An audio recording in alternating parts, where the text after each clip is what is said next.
Hello दोस्तों, आपका मेरे चैनल में स्वागत है। दोस्तों आज मैं लेकर के आया हूँ इसका अगला पार्ट। तो आइए शुरू करते हैं। सी एक्सप्लेन, वह समझाती हैं that when the author was away, कि जब लेखिका उनसे दूर थीं। Karambir came as usual, Karambir वैसे ही आया था जैसे कि वह हर वीकली आया करता था। But she couldn't even read a single letter, लेकिन वह एक शब्द भी ना पढ़ पाई।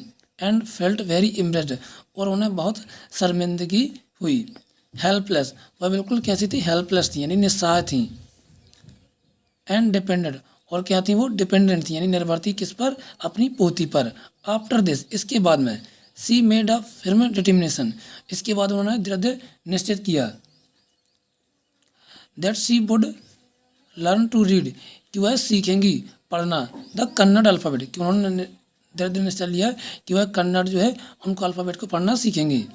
फ्रॉम द नेक्स्ट डे, अगले ही दिन से, from the next day onwards, अगले ही दिन से। एंड कीप सरस्वती पूजा, वह अगले दिन क्या करती हैं, सरस्वती पूजा को रखती हैं। ड्यूरिंग दशहरा, किस टाइम पर, दशहरा के समय पर। ऐसा डेडलाइन, जो कि एक अंतिम तारीख थी। डेडलाइन का अर्थ था अंतिम तारीख। दैट डे, उस दिन से, she would be able to read, उस दिन से वो क्या करती हैं, पढ़ने में सक्षम होती हैं। अ नॉवेल, उपन्यास को, बाय हरसेल्फ, खुद से ही पढ़ने को क्या हो जाती हैं, सक्षम हो जाती हैं। कौन, दादी माँ। फ्रॉम नेक्स्ट डे, अगले ही दिन से, onwards, from the next day onwards, अगले ही दिन से। द ऑथर स्टार्टेड टीचिंग, जो लेखिका रहती हैं वो उन्हें टीचिंग यानी पढ़ाना शुरू कर देती हैं ग्रैंड मदर, दादी माँ को। And found her to be very intelligent, और वह पाती हैं कि दादी माँ जो रहती हैं बहुत कैसी रहती हैं, इंटेलिजेंट रहती हैं यानी बुद्धिमान रहती हैं। इंटेलिजेंट इसका अर्थ होता है बुद्धिमान। एंड हार्ड वर्किंग, और कैसी रहती है, हार्ड वर्किंग रहती हैं यानी बहुत परिश्रमी रहती हैं। कौन, दादी माँ। स्टूडेंट, जो कि उनकी क्या थी, एक स्टूडेंट थी, किसकी, उनकी पोती की। The grand mother did amazing, जो दादी माँ जो थी वो अमेजिंग, आश्चर्यचकित रह गई। अमाउंट ऑफ होमवर्क, क्योंकि वो इतना सारा होमवर्क जो था। एंड वर्क वुड रीड, वह पढ़ लेती थी और सारा जो होमवर्क वो कर लेती थी। Read, repeat, write and recite, और रीड पढ़ती थी, रिपीट करती थी, उसे दोबारा से पढ़ती थी। राइट, और लिखती थी। एंड रिसाइड, और वो क्या करती थी, रिसाइड करती थी यानी वो अपनी पोती को जो कुछ भी वो उनकी पोती उन्हें पढ़ाती थी, सिखाती थी, वह उन्हें रिसाइड करती थी यानी सुनाया करती थी। व्हेन द दशहरा फेस्टिवल केम, जब दशहरा का त्यौहार आया। The writer secretly what a Kashi यात्रा, जो राइटर जो थी, लेखिका जो थी, वो सेक्रेटली यानी चुपके से, वॉट यानी लाई, काशी यात्रा, वो चुपके से क्या करती हैं, काशी यात्रा को एक लाती हैं। विच हैड बीन पब्लिश, जो कि क्या हुआ था, पब्लिश हुआ था। पब्लिश का अर्थ था प्रकाशित होना, यानी उस टाइम पे वो आया था, पब्लिश हुआ था, तो आया था वो लेकर के चुपके से लाती हैं। ऐसा नॉवेल बाय दैट टाइम, उस समय का एक उपन्यास था। The author got a gift of frock, जो लेखिका जो रहती हैं गॉट अ पाती हैं, क्या पाती हैं, गिफ्ट पाती हैं, एक उपहार पाती हैं। गिफ्ट का अर्थ होता है उपहार पाती हैं। और फ्रॉक, किसका, फ्रॉक का उपहार पाती हैं। Materials from her grand mother, अपनी दादी माँ से, दादी माँ जो रहती हैं उन्हें क्या देती हैं, गिफ्ट में देती हैं, फ्रॉक देती हैं यानी फ्रॉक देती हैं उनके लिए। देन सडनली, तभी एकाएक, सडनली का अर्थ होता है एकाएक, तभी क्या होता है, एकाएक है।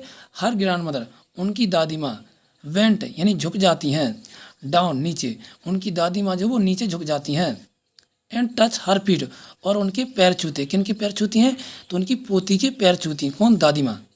द अथर फाउंड, जो लेखिका हैं वह देखती हैं, दिस इज एन एक्सट्रीमली विजय, कि यह जो है बिल्कुल अलग था। Since elders never touch the feet of youngster, कि जो बड़े लोग रहते हैं वो छोटों के पैर नहीं छुआ करते हैं। उनके यहाँ ऐसा माना जाता है कि जो बड़े लोग रहते हैं वो छोटों के पैर नहीं छूते हैं। And bought the her grand mother, और वह अपनी दादी माँ को लाती हैं। Had broken the rules of tradition, कि उनकी जो दादी माँ जो थी उन्होंने क्या किया था, ऐसे नियमों को तोड़ दिया था, ऐसी परंपरा को तोड़ दिया था।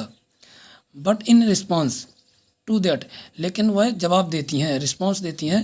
हर ग्रैंड मदर, उनकी दादी माँ, वो क्या करती हैं, रिप्लाइड करती हैं, नहीं जवाब देती हैं कि that she was touching the feet of a teacher, कि वह उनकी पोती के पैर नहीं छू रही बल्कि किसके पैर छू रही हैं, touching the feet of a teacher, वह अपने गुरु के पैर छू रही हैं। Not her 12 year old grand daughter, ना कि वह अपनी पोती 12 साल की पोती के पैर छू रही हैं। वह क्या कहती हैं, दादी माँ कहती हैं कि वह ये गुरु के पैर छू रही हैं, ना कि अपनी पोते 12 साल की पोती के पैर छू रही हैं। एंड इन द कस्टम्स, और इस प्रथा में, इट वॉज क्लियरली, यह बिल्कुल क्लियर था यानी साफ था, stated that a teacher should be respected, कि टीचर का है उससे कोई मतलब नहीं रहता कि वो छोटा या बड़ा, हमें उसकी क्या करना चाहिए, रिस्पेक्ट करनी चाहिए, यानी आदर करना चाहिए, सम्मान देना चाहिए। Irrespective of a gender and age, कि बिना किसी ये भेदभाव किए हुए कि जेंडर के, कि लिंग पुल्लिंग का भेदभाव किए बगैर हमें टीचर को क्या करना चाहिए, रिस्पेक्ट देना चाहिए, यानी उनका आदर करना चाहिए। सी एक्सप्लेन, और कहती हैं समझाती हैं कि दैट हर ग्रैंड डॉटर, की जो उनकी पोती है, वॉज अ वेरी लविंग, बहुत प्यारी सी, एंड केयरिंग टीचर, कि उनकी जो बहुत प्यारी सी और केयरिंग यानी देखभाल करने वाली एक कैसी टीचर है। Who taught her so well, जिसने उन्हें बहुत अच्छे से क्या किया है, पढ़ाया है। That she could read any novel, कि जिससे वह किसी भी नॉवल को यानी किसी भी उपन्यास को वो आसानी से आप क्या कर सकती हैं, पढ़ सकती हैं। कॉन्फिडेंटली, यानी कॉन्फिडेंट से, यानी यकीनता से, यानी बिना किसी हिचकिचाए। In a short period of time, बहुत कम समय में वो आसानी से जो है नॉवल, किसी भी नॉवल को पढ़ सकती हैं। कौन, दादी माँ। थस इसलिए thus the author helped her grand mother, की जो लेखिका जो है उन्होंने अपनी दादी माँ की मदद की है। टू बिकम इंडिपेंडेंट, स्वतंत्र होने के लिए, क्योंकि पहले क्या थी कि दादी माँ जो थी वो अपनी पोती पर निर्भर थी, तो उन्होंने जो पोती जो थी उन्होंने क्या कर दिया था, इंडिपेंडेंट कर दिया था, यानी उन पर क्या कर दिया था, इंडिपेंडेंट कर दिया था। इसका अर्थ होता है उन्हें स्वतंत्र कर दिया था कि अब वो खुद से पढ़ सकती थी। द स्टोरी एंड, कहानी जो वो खत्म होती है। ऐसा ऑथर, की जो लेखिका रहती हैं, गिव द गिफ्ट, वो ऑथर जो लेखिका वो उन्हें गिफ्ट देती हैं, उपहार देती हैं, टू हर ग्रैंड मदर, अपनी दादी माँ को, एंड हर ग्रैंड मदर, और उनकी जो दादी माँ रहती हैं, was able to read the title Kashi Yatra, कि वो काशी यात्रा को आसानी से पढ़ सकती हैं, बाय त्रिवेणी, जो कि त्रिवेणी द्वारा लिखा गया था। The teacher was very over joyed, जो टीचर रहती हैं वो क्या, वो ओवर जॉयड, बहुत ज़्यादा प्रसन्न होती हैं, बिकॉज, क्योंकि हर स्टूडेंट, क्योंकि उनके जो स्टूडेंट थी यानी उनकी विद्यार्थी जो थी, had passed with flying colours,